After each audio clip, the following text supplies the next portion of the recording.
And here we are, and welcome to a live talk with Becky Chernek. And boy, let me tell you, do I have a treat in store for you guys tonight. We have Mike Moran, and he is the founder of Thank You Video and a former dealer. What's that tell you, right? Well, I got to say, he's also been a fan of Live Talk with Becky Chernek, and it brings me so much. I mean, I'm really honored that he's on with us tonight. And we're going to get into his background, the nitty gritty, what is making, the headlines with Thank You Video. And so if you're new to this channel, I'm Becky Chernek, and I'm the host, and I've been in the automotive industry well over 30 years. And I, frankly, have enjoyed an immense career. I have enjoyed working with some of the best in the automotive industry, in automotive groups throughout the USA. And also sometimes you guys can find me in Canada and some of the most talented folks. But, I work with my dealers and I engage with their customers from the time that customer touches down on that dealership website to working with BDC, right? And making sure that those leads come in right. Thus, Mike Moran. And then I work with sales professionals in presentation as well as that desk, because we know that's where all the action takes place. It's everything. It is the hub of all. And it aligns with their sales folks as well as what takes place in F&I, working with our F&I folks to maximize those sales. And I help dealers to significantly drive that performance through better processes, technology, advancements, efficiency, as well as management. And as a previous F&I platform director, believe me when I tell you, I know how to move the needle and really help to make an impact. Okay, so if you want to know more information, more details about what I do, I went ahead, left my link on this post to my website. Check it out. Give me a call. Love conversations. I know communication wins. It's the success to everything. Okay, so we are going live. We're going live on Facebook, LinkedIn, as well as Facebook and X. So if you like what we're talking about, I hope that you do. Please and like. And here we are, Mike. It's time for you, if you wouldn't mind, for our dealers and viewers. I don't think you would mind. Please share your brief bio with us to get us started tonight. All right. So thank you, Becky, for having me on. You're welcome. I love your show. You do fantastic. You're a great host. And it's fun to watch you engage with your guests and each time they're talking. So I appreciate that. And you're very kind to them. And I put some notes here because I want to make sure I didn't miss anything and I didn't want to talk too long. So I'm just start with how my journey began in the car business. It started with a high school trip when I was a freshman over to a Ford dealership. The math teacher took us over to a Ford dealership, and one of the managers was outside. He was talking to us, doing a walk around in the car, and I fell in love with the whole idea of selling cars right there. And that was an El Pamonte dealership, which is a well-known dealership in the Buffalo Grove and Arlington Heights area. And I said, okay, I think I can do this. So I started negotiating with him on the vehicle. And he says, so here it is, and it's priced at this. I said, well, it's a discounted price. He said, well, we don't discount cars. And we went back and forth, and he gave me a business card. He said, when you get out of high school, call me. So that turned into, I had to be in the car business. That's all I ever wanted to be, was a car dealer right then. I just wanted to be a car dealer. And after high school, in high school, I did power mechanics. I went to body shop. I went to Tech Core, which was Allstate's school for body shop. And then my first real job in a dealership was at a place called Tom Todd Chevrolet. It's Bill Station Chevrolet. Now it's another name. It's in Wheeling, Illinois. And I was a porter after high school. During school, after school, I'd go over to be as a porter.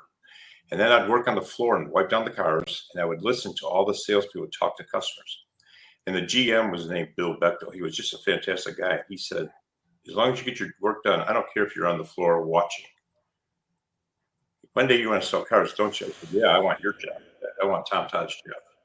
And he said, okay, well, keep watching and learning. And that turned into a quarter. I went to college, came back out. I went back to that same dealership. I made a call. I came out of school with food service, hotel management, hospitality management. You work a lot of hours, you don't make a lot of money.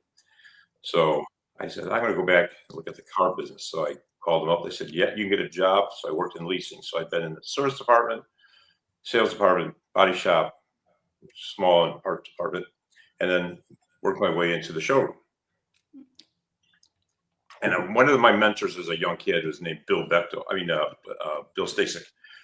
He passed away a little while ago, but he was just a great guy and a great mentor. He really taught all of us a lot about the car business, and we learned stuff. But then I was lucky. I had one of these minds where I could learn something. Then can I make that a little better? Can I modify it, make it a little better, make it mine?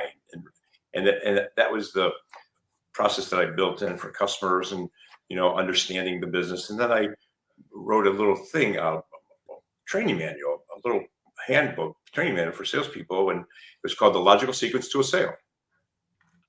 Words and phrases we should say and words and phrases we shouldn't say that lets that consumer's brain go all the way to a sale, because most objectives are started because we create them ourselves as salespeople sometimes.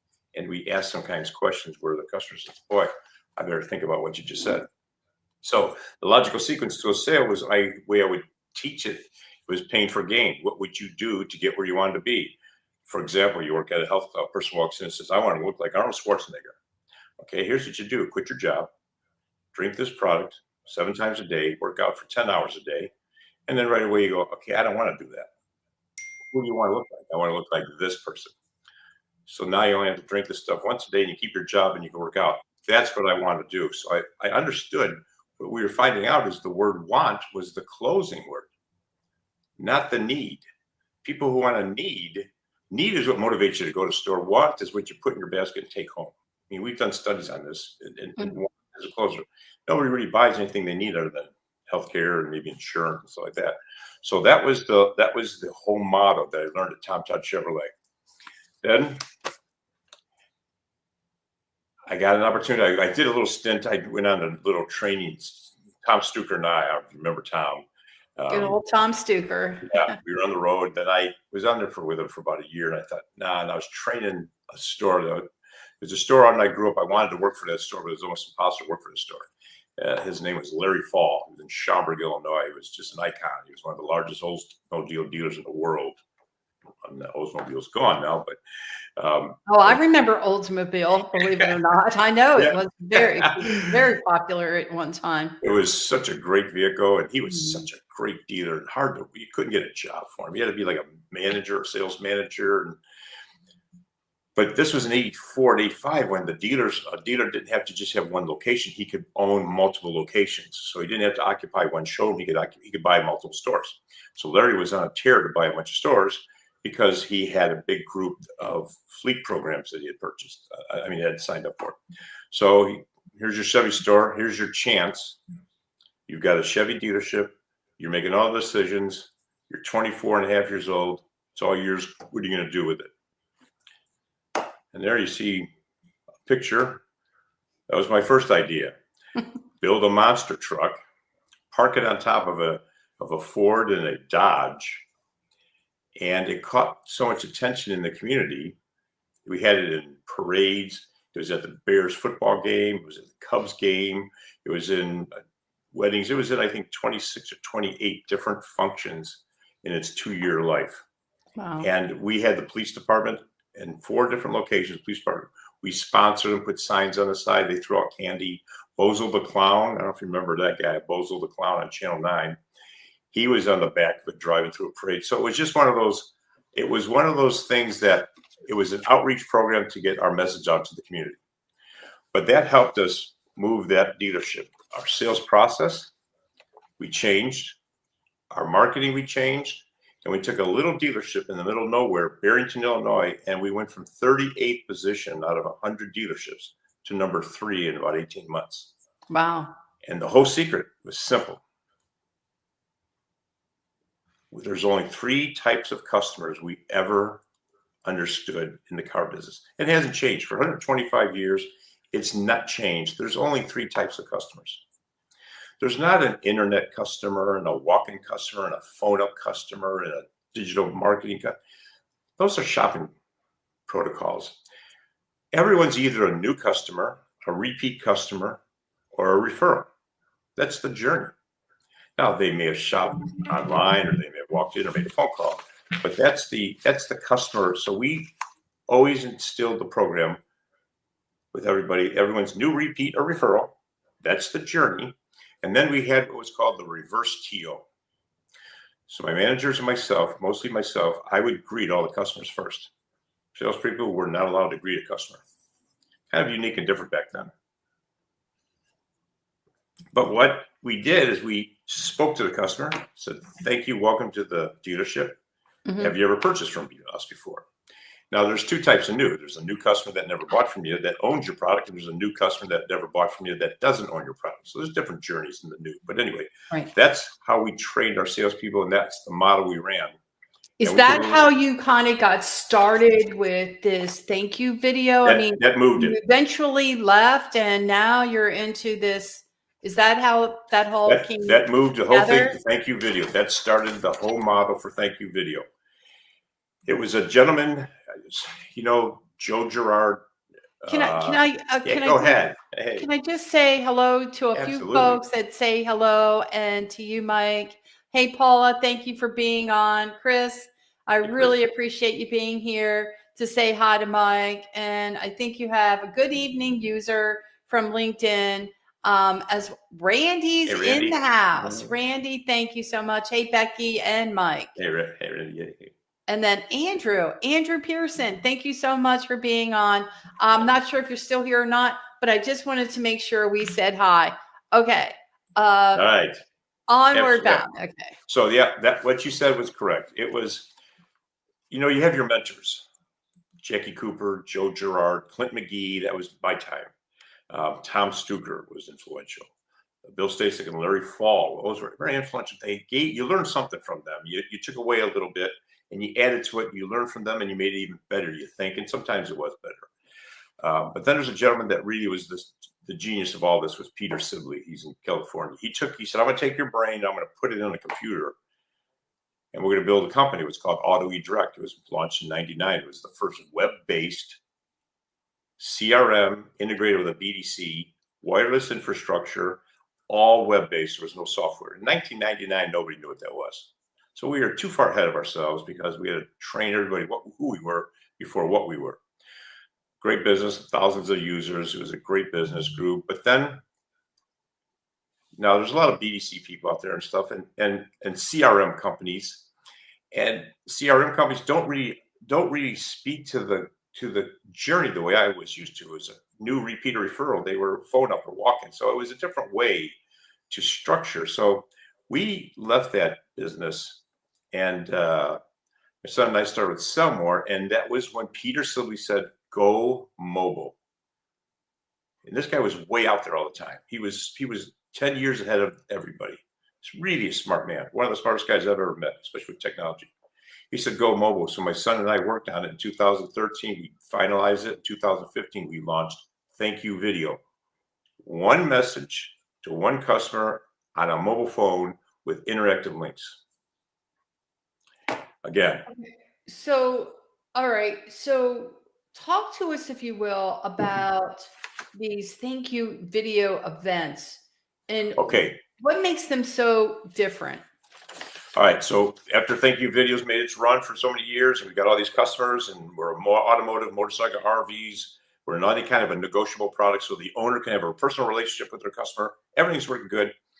My son and I, we said, okay, can we do a marketing campaign? Can we do more than one message at a time? Can we do a group of messages? There's a lot of rules and restrictions. It took us years and years, legals, all kinds of stuff, building models. It's long. We almost launched it, and then COVID hit. So we pulled it back off the shelf. COVID left. We launched it just recently. And now it's a whole different way. Everyone remembers direct mail. Right. By a list of 10,000 names, Send out 10,000 envelopes. Hope to God got to the mailbox. Hopefully they opened. Hopefully they read it. Hopefully they responded. Hopefully they came back. Years ago, that used to work. It doesn't really work that well anymore. It's just kind of not there. Email marketing's work. Now that's having a tough time. Text messaging works, but nobody trusts. So we thought, let's make it a video of the owner, inviting everyone to a big party, all about them, their customer. Come on down. Prices are all clearly marked in all the units. You don't have to negotiate anything. It's a private party just for you. And we launched it last year, and it was gangbusters. We did a 10,000 names. We just do 10,000 phone numbers. We don't need their name, just their phone number.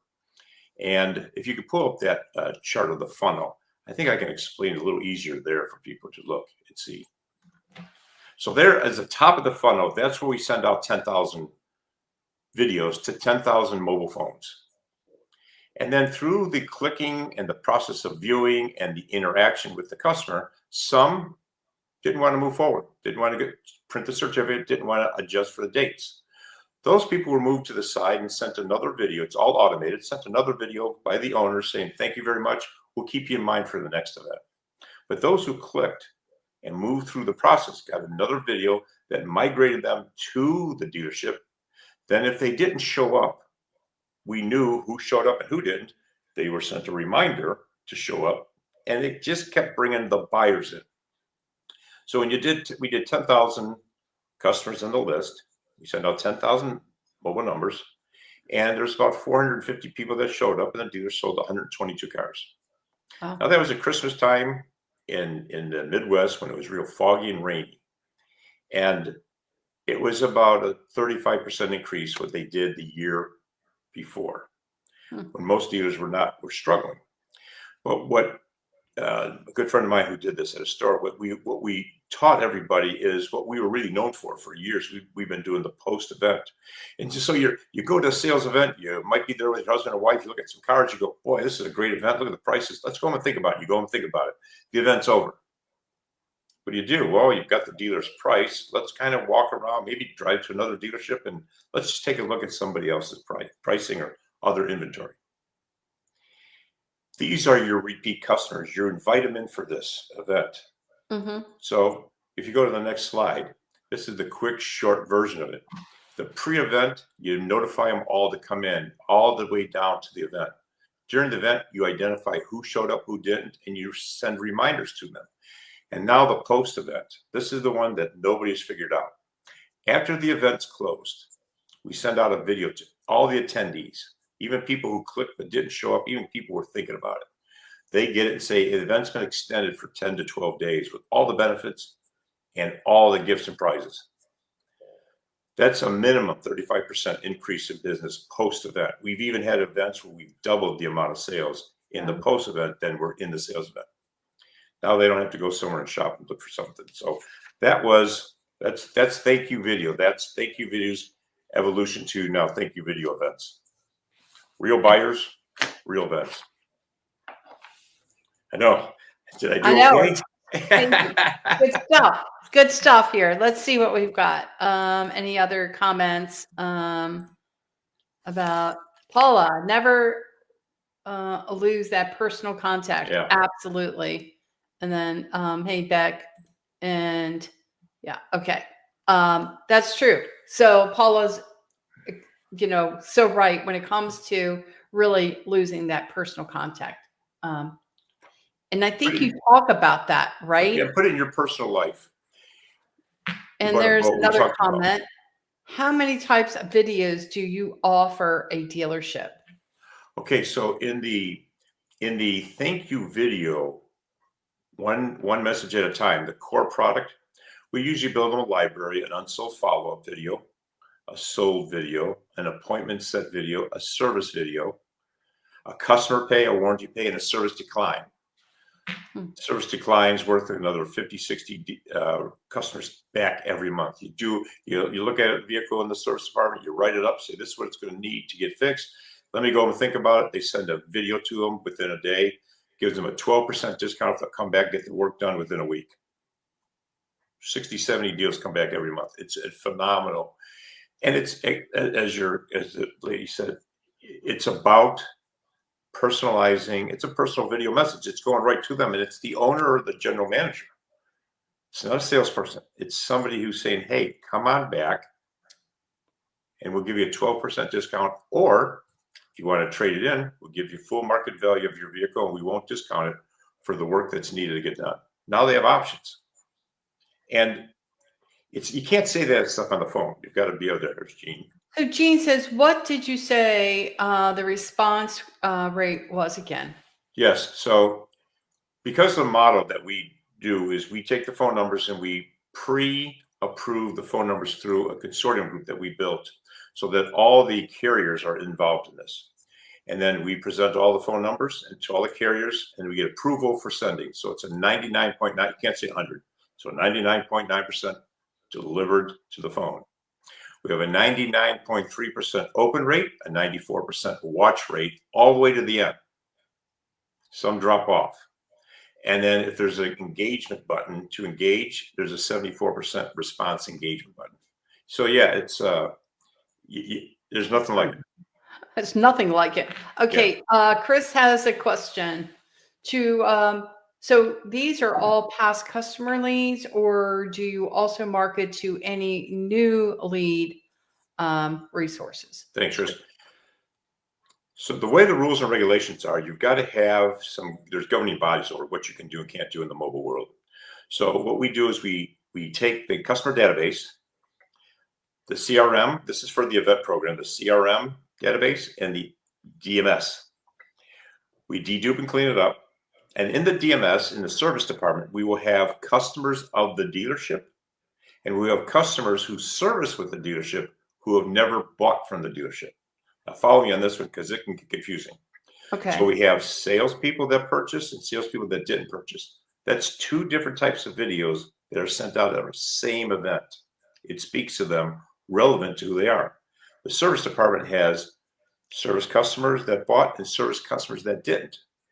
That's right. Message for that. Each one of those is a separate message. So you've got 4 independent messages going out to a large group at the same time with 4 journeys getting back in. And all this is automated based on the clicks and moves. So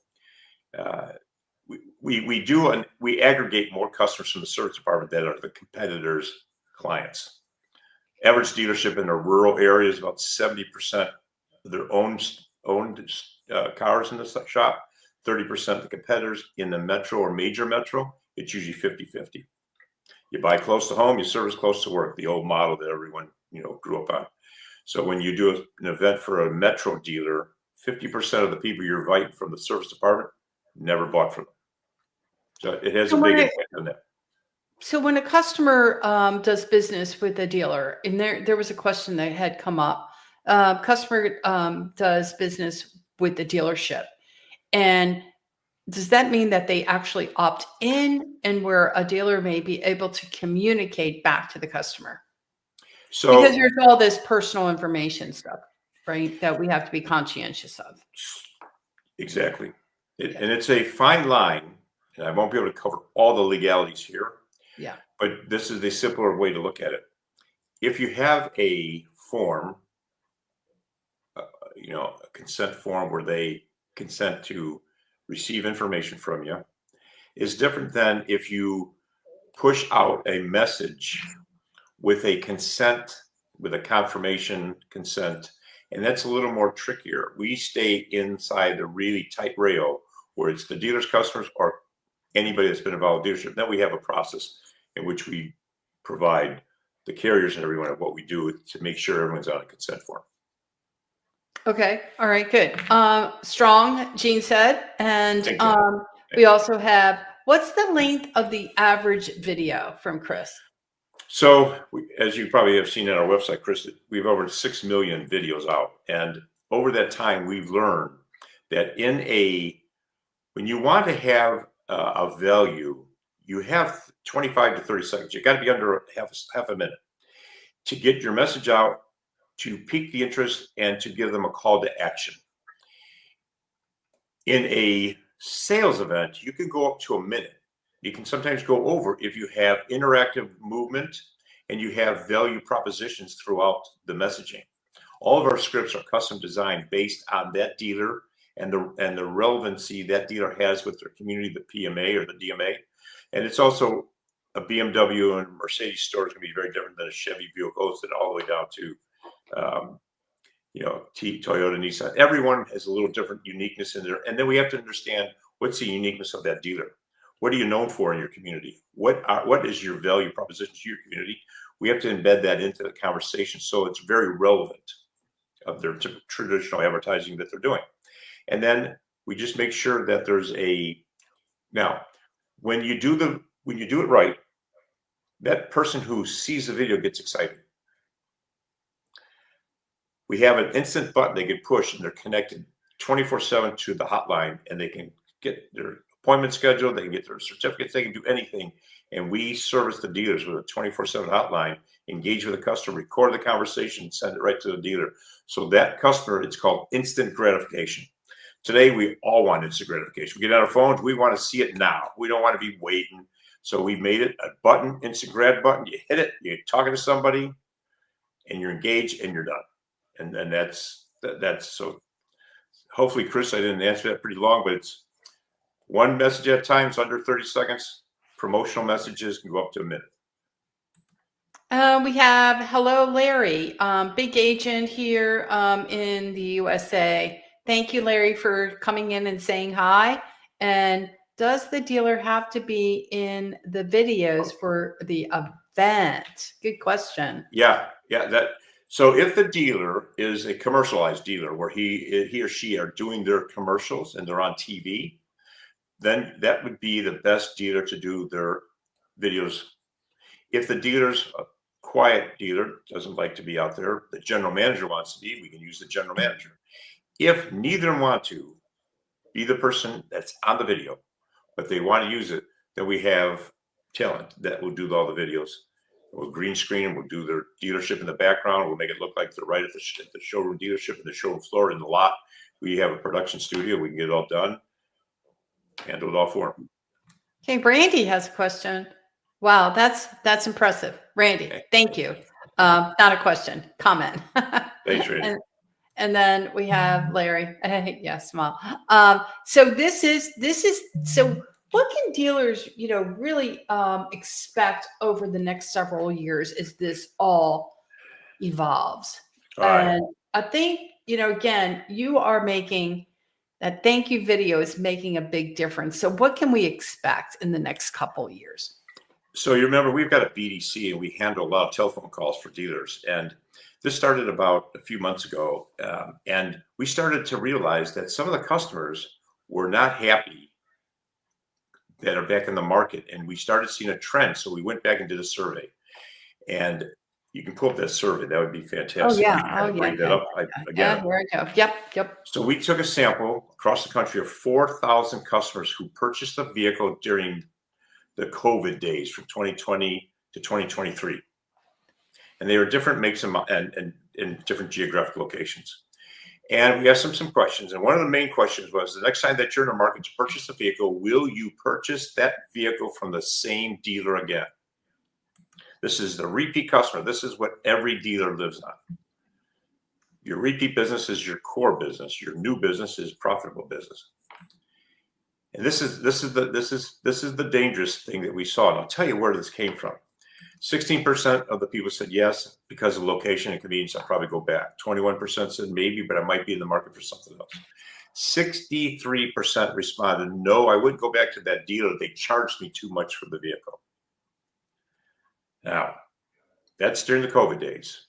People who paid sticker plus. Yes, people paid it. But like we all know in the car business, the consumer will blame us for everything all the time. It's never their fault. But we have never done a survey in the past. Never. And we've done this for 40 years. We've never done a survey in the past where price wasn't 2 or 3%. Thank you for sharing that information. So here's a question for you, Becky. Have you ever known anybody who bought a new vehicle and you said, hey, you bought a nice vehicle, looks great, fantastic. Did you get a good deal? Did they ever tell you, no, they rate me. They charged me way too much. I paid too much. I should never have paid that much. You ever hear something like that? Or do you hear, no, I got a great deal? Well, I've heard both. I've heard people say I got ripped off, and then I've had friends who've said, "Yeah, I've got a good deal." I mean, So what you do you know, do with the ones that you ripped off? Do you think they're coming back? I don't think so. Not anytime soon. They're like, "Hey, I feel like I've been taken to the cleaners." No, I'm not going back. What do Right. you think, Beck? And I'm like, "Why didn't you call me?" So, Right. You could have got it much better. I mean, I don't know. What's wrong with you? My brother does that to me all the time. I'm like, After the "Hey, fact. quit doing that." Well, think of it. I study this. We have clients at Harley Davidson stores. Right. Harley Davidson went through this years ago, where Harley Davidson wasn't really a great vehicle, and it didn't really run. It leaked oil and it was AMF and Harley. But then they came with the Evo motor, and they built a much better machine. Like today, they'll go 100,000 miles. Back in the old days, 10, 12,000 miles. You were working at it yourself. But it was a good time for Harley, a tough time for customers. So you went into the Harley dealership and said, "Yeah, I'd like to look at a Road King." And I like it in black. They'd say, "Okay, we don't have one now, but we got one coming in. I'll put your name on the board. When it comes in, we'll give you a call." 2, 3 months later, goes by, they call you up, say, "Road King's in, come on in." You get all ready, you drive down to the dealership, you walk in and say, "Okay," and they bring out a red, two-tone red one. And you look and you say, "I want a black one." "Yeah, this is all we have. If you don't like this one, we'll put your name on the board and we'll call you when one comes in." And you could get a discount. You paid for the bike, plus you paid for all the chrome. And that's, yeah, most brag about, yeah, that's exactly right. So that trend, that happened to Harley. Look what happened to Harley Davidson. They lost a lot of their customers. My concern is for dealers right now, and this is the dealer, if your GM and management took advantage of those customers, and they're probably gone now, those management are usually gone. Yeah. And you're a dealer and you're stuck that, and you can't move. You're there. That's your PMA. You got to protect that, and you can't just get up and leave. Give us a call. We've got a program. Our thank you video event program is a way to reach out to them, bring them in for a customer relations event, customer appreciation days, no purchase necessary. Bring out the food, bring out the stuff, and bring them back into the store to get really reacquainted with them, and let them know, hey, that happened, but I'm here to take care of you going forward. You lose your core business, and it's not easy to recover from that. So that's my Harley Davidson story about what they did to their customers. No, I think it resonates, with a bunch of us. I know that during COVID, it was a different it was a different time, and now we're getting back to the basics. We're getting back to the fundamentals, and the whole idea behind retaining those customers. And like you said, if you don't have customers coming back, if you don't have repeat customers, you don't have a business. That's And I right. think that really hit hard, to me, because that Yep. resonates with me. I get it. I'm in business. If I don't Yep. have repeat customers, I'm done. And that's happened to some of these dealers, and they're having to get back to what they were, that made them who they were, right? Why people bought from that dealer. Right. It's a cyclical business. Sometimes your brand's not in the market. Your brand's out of favor. So you got to work through that. And sometimes your brand's hot. And you take advantage of those opportunities. It's very cyclical. After hurricane. So Paula says after Hurricane Ian, Ian, oh yeah. people, right? What they could get, and the hospitality part of the card business was obsolete. Yeah. Yeah. Has something to be said about it, because I think we just forgot. I think that, now we're getting back into what makes others resonate, customers resonate with dealers, right? It's about the customer overall experience. I mean, I know I've been talking about it, and I know that's what I'm seeing, on LinkedIn and social media. It's about customer communication, experience, customer loyalty, bringing customers back in. Business hasn't changed here's one. That's the program that sells. I told many, and this is Jean. I told a dealer that's selling, what is that, Hyundais for $5,000 over, was going to kill them. And unfortunately, it has. Is that reality? Yeah. Yeah, Gene, the car business, okay, for 125 years plus, it hasn't really changed. It's new repeat and referral customers, and it's a negotiable product. You never built a car. You don't build them. You just sell them and service them. It's the easy part. You market and sell them. So what are you marketing? What is your image to the community as a dealer? I've asked dealers that almost every time I meet with them. What does your community think of you? What's your image? Are you a price dealer? Are you an inventory? Huge inventory, huge discounts, big trade values, low monthly payments. Are you one or all of those? You're smart. You're all of them in all your marketing, so that you hit all the hot buttons of each type of closing buyer. If you damage that relationship with that community, it's long, it's damaging. This would be different if this was a little bleep. If this was like a 6-month or 4-month little bleep, this was several years. That's thousands of customers to some of these stores. And if those people aren't really happy with you, you as a dealer, you've got a lot of cleanup to do. Management's probably gone. They're the ones that cause the dealer the problem. Well, I think every man's for themselves. Let's go. We're having fun. Let's not, we're selling cars today, Becky. Let's not worry about it. We're making things happen. And I remember those days like it was yesterday. And I was like, guys, it's going to catch up to you guys sooner or later. Are we really putting best practices in place? Are our folks skilled up, Right. ready, for the game? And so everything always catches up to us. It's like what comes up, what goes up comes down, what goes down comes up. And like you said, So Chris says the dealers selling MSRP kept the majority of their customers. The hogs that were selling 10K plus over sticker are now getting slaughtered. What do you think about that? Yeah, Chris, that's happened a lot. Ford F-250s in Texas area. I mean, there's a lot of examples, but there's a lot of examples of just too much, and decisions were made without thinking of the consequence, and it's not something you can recover from quickly. It's a business that doesn't forgive well, especially with the internet. Everyone starts posting information. Everyone's talking about you. Right. They sure right? are. And as Paula says, are you serving your community? I mean, that's what I hear. I mean, I've worked with some really fantastic dealers and they really get it. They're like, Becky, I have to be really careful minded about how we go about stuff here because, we're in a small community and anything happens. I mean, I'm out of business. I mean, I think that there are dealers that see that and, have stayed true to that message. Other than maybe some more of these dealers that we're talking about, more city than metropolitan, they don't have to be so concerned about the repeat business. I don't know. We noticed a difference in the tiers 1, 2, 3, metro, major metro, rural, and single dual point versus corporate owned. There's a big difference. Yeah. So some big groups never allowed profit like that. They never allowed it. I mean, I think it's a matter of you really do need to have your basis down, right? Have a good understanding of your culture.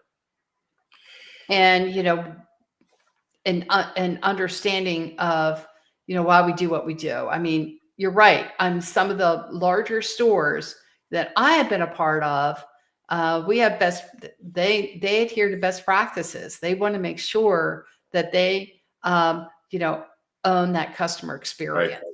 Yeah. So Chris says these dealers are short-sighted, transactional instead of playing the long game and retaining their customer base. I guess like what I've said with some of the larger automotive groups that really understand the benefit behind that. And that's where that's a good comment, person aware of the market conditions. It's again, the car business is very easy to understand. You're supplying a product that you build to a community that you're serving. And your image and reputation is everything to that community. And if you damage it, you can't pick up and move to another community. It's yours. Now, granted, understanding the makeup of a PMA is interesting too, a DMA or a PMA. Some places like Schaumburg, Illinois, or in Scottsdale or some high turnover, high tech areas, the people aren't there more than 5 to 7 years and they're moving. It's easy to get away with a lot more in that environment than places like Park Ridge, Illinois. I just have to refer to these because I grew up there in that area. Areas that it's landlocked. There is nobody moving in, and everybody who lives there, grandma and grandma die, the kids get the house. And they all live in that community. They stay there. Yeah. So there's no new growth and there's no turn rate. How long do people hold the home and turn? That you build your reputation, you're fixed. You're fixed your income. Now, if your product is out of favor, your sales go down. If your product's in favor, your sales are up. But in high turnover communities, high turnover PMA, DMAs, you can get away with a lot more because you're probably not going to see everybody twice. Yeah. You're going to see them once. That's right. So you can get a lot, you definitely get away with a lot more. And some of these guys have, but they haven't. I mean, if you think about it, I mean, the average customer today flipped is how much? 7,500? Yes. Average customer who bought during COVID is average customer sitting, depending on the tier, $65,000 to $8,000 upside down right now. Yeah. And they're on 0% probably. So now you got to convince them to buy a new vehicle, pay at a higher interest rate. You and I talked about that. Yeah. Yes. Becky, the rate is higher than what they had before during COVID. You're right. Yeah. And plus, you're seeing the factories are feeling too. They're getting involved in lowering the rates. The rate war is coming. The huge cash discounts and cash kickbacks to dealers, not kickbacks, but refunds or rebate. I can't say it either, but incentives. And the inventories are huge. So you got a huge COVID, no inventory, sticker plus, bottom line, profitable. Today, huge inventories, low grosses because everyone's going racing to the bottom to get rid of the units. And now your negative cash flow in your sales side. And if your service department's not doing really well to be able to hold the boat afloat, you're in trouble. You're in big trouble. And that's just starting. It's got another couple of years. Okay, some more questions coming in. LinkedIn user, someone finally said it other than myself. Our industry has many changes over the years. However, the basics are still the same within the stores. Best practices, good customer service, and ethics always wins. I wish I knew who that was because I couldn't. Yeah, I agree. I agree. That's where we're going back to. It's like everything always evolves. It's like, oops, maybe that was the better way of doing stuff, right? And making things happen. We kind of forgot our ways for a bit, and now we're getting back and realizing, hey, these are the concepts. These are the things, the steps, the fundamentals that made a difference that worked. Chris Kerr. Culture is everything today. We are selling the experience today, not the car. Right. A new car is a commodity, so you have to present the why here. Okay. Yeah. The why. Great lead in. Couldn't have paid for that one. Good one, Chris. When the market's hot, let's look at Ford. And the Ford Mustang's hot. And you're selling a bunch of Mustangs. Now the salespeople and the manager are going, yeah, we're really good. We sell a lot. We know how to sell Mustangs. Customers are buying them. It's a hot ticket. If it wasn't a hot ticket, if it was cold and you're not selling them, why aren't you so good you're selling those? Well, that's because nobody's buying them. So when it's out of favor in the marketplace, that excuse is nobody's buying them. When it's in favor in the marketplace, management and salespeople say, yeah, we're good. We closed everybody. That's not really true. People buy, the manufacturer sells cars. The manufacturer markets cars. Dealers market an image, a reputation, a value proposition. They don't market a car going down the road. Say it gets 27 miles a gallon. Come in and look at it. They market, we've got inventory. We give great deals. We've got huge inventory. Top dollar for your trade. Come on down to our store. because I can go anywhere and get that same car usually. Why am I going to go to your store? The manufacturer markets the vehicle, the dealer markets their image, their reputation to their community, and it's the value proposition to their unique community. So, Chris, that's exactly the model. Okay, we've got some more here going for you, Mike. To top all of that now, we have, tariffs involved. Yeah, another great opportunity for us. I wasn't going to I was told, no. Yeah, no, great topic, great opportunity. We've already talked to some dealers, we're putting some planning together on trade values because of the tariff. And there are, again, we all know who these dealers are. These are dealers that have product that's it's subject to the tariffs. So they've got inventory now and they've got inventory coming in. So we're positioning to move inventory and then to look for trade values. Trade values will go up during tariff time. The trade-in value will go up in price during tariffs. Wow. Because they can't get the cars. Am I missing that?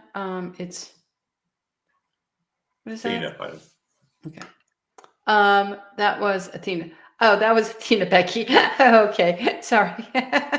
Thank you, Chris. I appreciate that, Athena. Good to see you, Athena.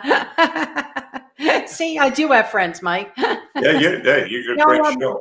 Yeah, it's a great show. No, well, you're certainly a great guest and featured guest speaker, that's for sure. Paula's saying yes, and yeah, I think that how interesting is that the tariffs are going to impact the trade amounts. Make a difference there. That's interesting. And you got to do adjustments in your area, in the finance area. I'm sorry. Yeah. What about financing? How you get banks? There's got to be adjustments.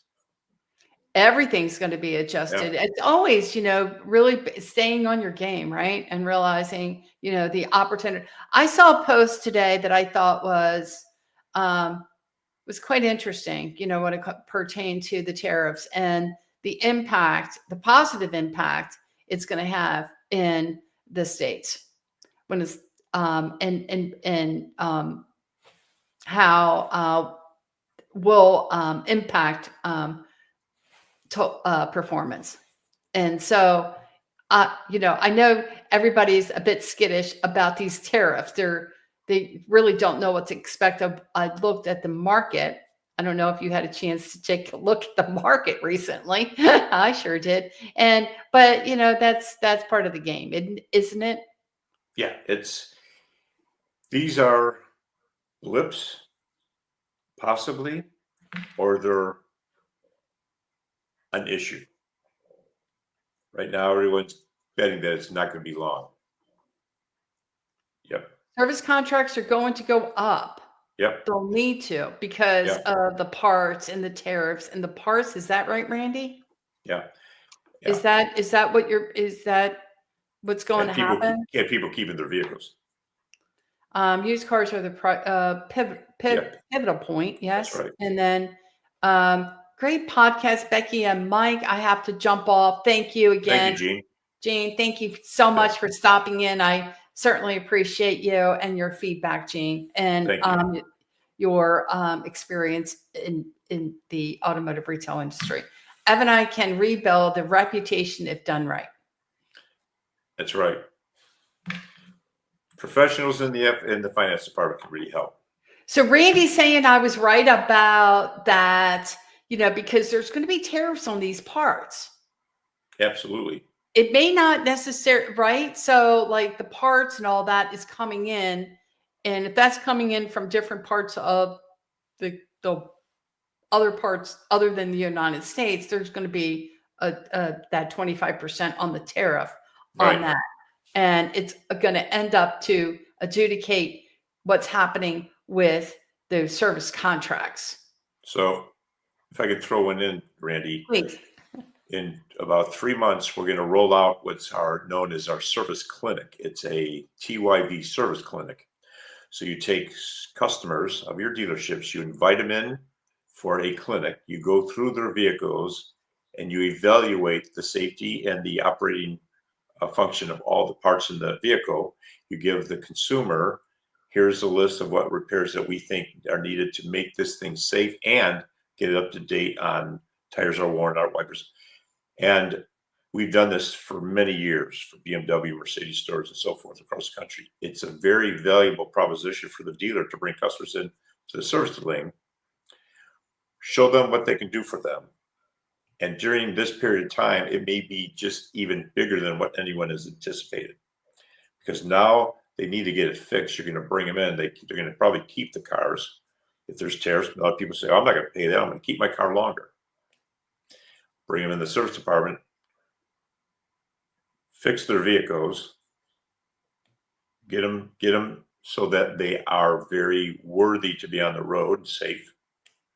And when we did in the past, the average RO was over $4,000 per person that came through the event.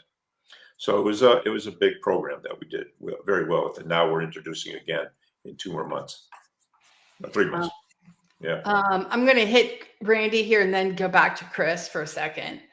Great idea. What a great event, and a time dealers need to touch the consumer. Thank you, Randy. And then Chris is saying, I'll let you read this. The video is perfect for every department.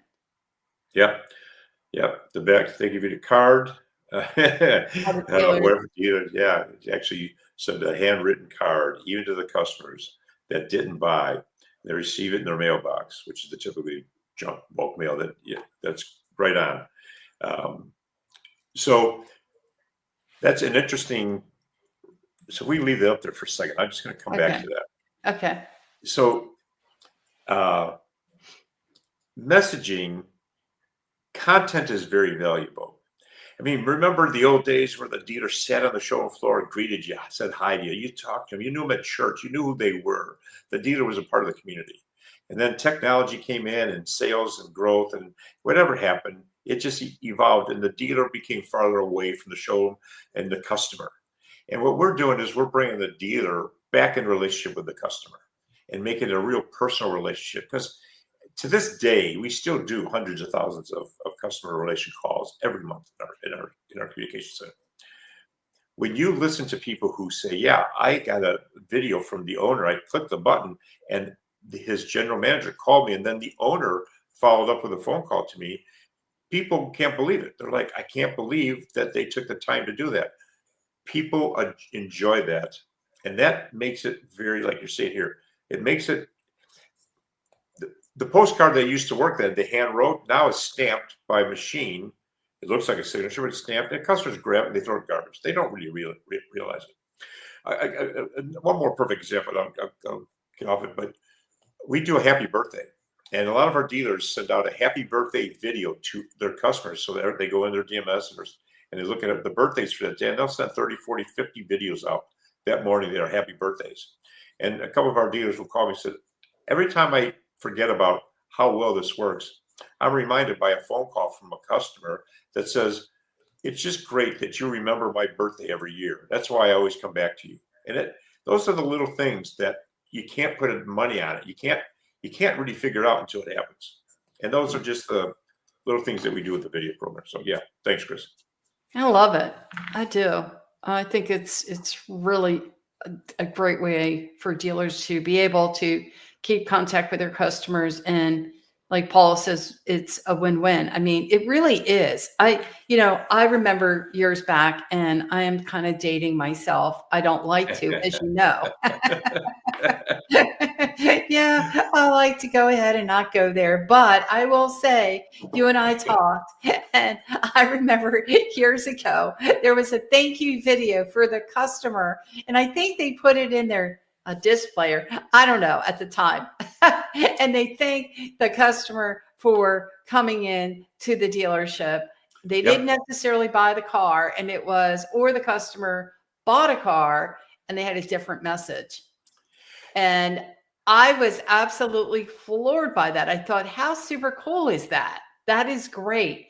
But imagine with this, it's all done mobile. It's automated. It's done mobile. It's the fastest. It's incredible the impact that it has. I mean, I thought myself, I was like, this is super huge. I don't think people understand what this is all about and how fast and how much it really resonates with customers. I like you talk about that it costs the dealer half as much to It's do direct this than mail. it would do direct mail.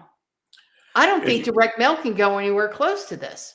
If you saw that flow chart, we're going to take the database, and the average person is going to receive 4 videos pre, during, and post event. Some 6. We'll get 6 videos.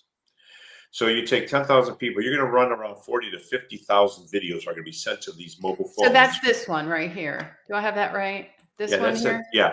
So the average person is going to receive sometimes 7 videos, but mostly they're going to be 5 videos. So 10,000, that's 50,000 videos that are going to go out to the consumer. And it doesn't bombard them. It's a reminder. It's real friendly. And each one of these messages are designed specifically for that path. So if direct mail would, if the problem with direct mail is they send it out, they don't know who opened it, who watched it, who they don't read it, who they don't know anything. So Right. you can't send direct mail out 50,000 times. If it's $1 a piece, that's $50,000. Right. To do this whole program is $8,600, and we guarantee the results. It's guaranteed results. Wow, that's pretty impressive. That's impressive. We take care of the compliancy for the dealer. Mm-hmm. Take care of all compliance, all legals. We take care of all that stuff for them. You take care of all the compliance, take all the heat, take all of everything, whatever you have to do to make it right. Fully certifications. They get certified. They get their own ID number that's theirs for all their events all the time. Nobody else shares in that number. I think that's important to really share. I think these dealers are hearing a lot about the compliance piece and personal information and how, and Right. you know, who has access to what. And so when they hear that, okay, we're taking, thank you video, not Becky Chernek, thank you video is responsible, for their compliance. I think that that's very meaningful. There's so many third-party providers out there. I don't know. I mean, some are saying that, but really, how many really are doing that? So that means a lot to a lot of dealers. I want to go ahead and Paula, thanks so much for your time tonight, Becky and Mike. Paula, thank you so much for coming on tonight. Yeah, we are getting close to the end, and Thank you, Paula. so much appreciate you being on tonight, Paula. Chris, you're cutting yourself. What? You're putting yourself in the customer's pocket. Yeah. Yeah. The phone is the most personal device we have, and it's with us 24/7 nowadays. So now we're on their phone talking to them, and it's totally different. So yeah, you got it, Chris. That's exactly it. That's why I bring Chris with me wherever I go. He's great.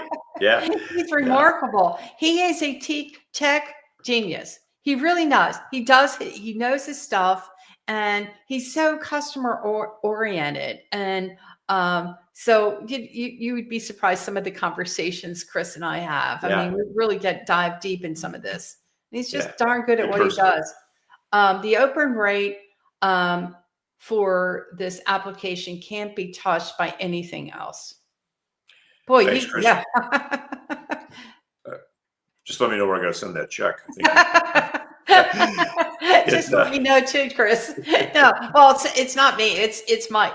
So like I found this whole thing fascinating. The more we got a chance to talk, and I thought, wow, I think you're definitely have something here that's more superior than anything else. Remember your demo dashboard. You were able to go in and send yourself the video right away. Oh, I'm going to go ahead and hit that up a bit and start playing around with that. So I do know my demo dashboard. Yeah, and it's instant. It's not like here's one that Chris can relate to this one because he probably has a lot of experience in this. You get an event ready. You're getting ready, and you're going to have this big event. The storm's coming. You've paid for the mail. There's a storm coming. What do?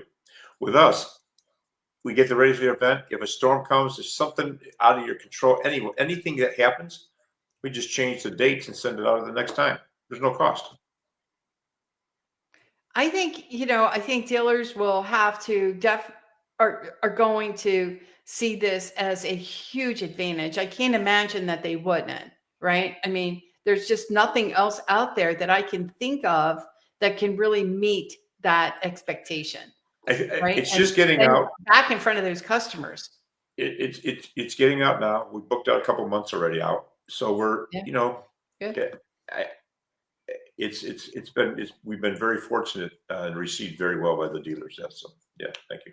Well, I can imagine that you would. And Yeah. obviously, with your years of experience and you being a previous or former dealer, you know the pain points. You've been there, you've done it. And, the thing is that during your time period, it wasn't necessarily the easiest time either being a dealer. And 21% interest rates when we first started. I think that's cars. what I thought. You got 3 ups a week, and you go, my gosh, I'm going to talk to 3 people in a week. This is great. And you sat there and waited for them. And then some of us went outside and just started going to Kmart. We had to dig in. We needed to figure stuff out. We didn't have, we couldn't say no. We had to, I don't know what we're going to do. We're going to make it happen. That's all we know. Doesn't matter what the interest rate is, Becky, let's go. We're selling cars and sell that service contract while you're at it. Right. You got it. You got it. Chris says, thank you guys for a great show and content tonight. Thank you, Chris. I do appreciate your support. And, for any lasting remarks before we call it a night there, Chris, Mike, sorry. Yeah. Thank you so much for having me on. And I hope, I hope I covered a lot of information, or I covered too much information or not enough information. But anyway, the website is below. You can see it. We're everywhere on LinkedIn. You can see where our information is. If you have some questions and you're not sure,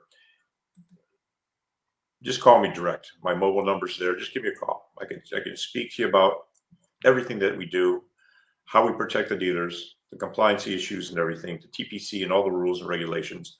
We handle all that stuff, and I would never jeopardize the dealer's reputation. It's my world I lived in. I sat in that chair. I know exactly what he's thinking or she's thinking, and we make it work for them.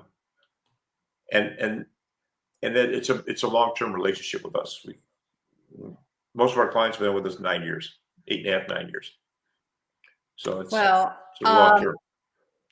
No, I mean, I think once they get it, they don't want to. They don't want to leave it, and it's simple, easy to understand. I don't think it's not rocket science, and doesn't have to be, does it? No. Right? If it's working, if it's making a difference, if I understand it, I think that's half the battle. With a lot of this, if I can't, what's the saying? If I can't say it, I don't understand. What is that? Right. Is that like right? Well, the other thing is trust. How do you got to be able to trust the fact that they did what they said they're going to do for you.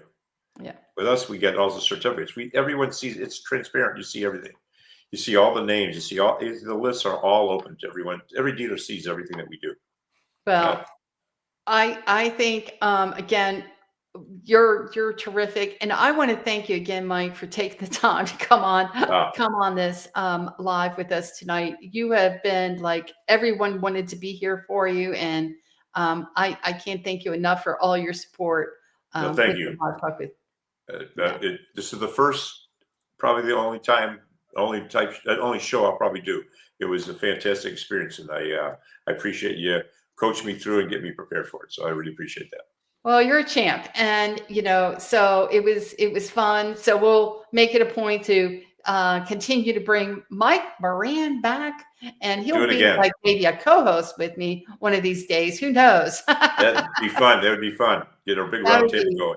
Super terrific. So guys, thank you so much, and appreciate you being on tonight.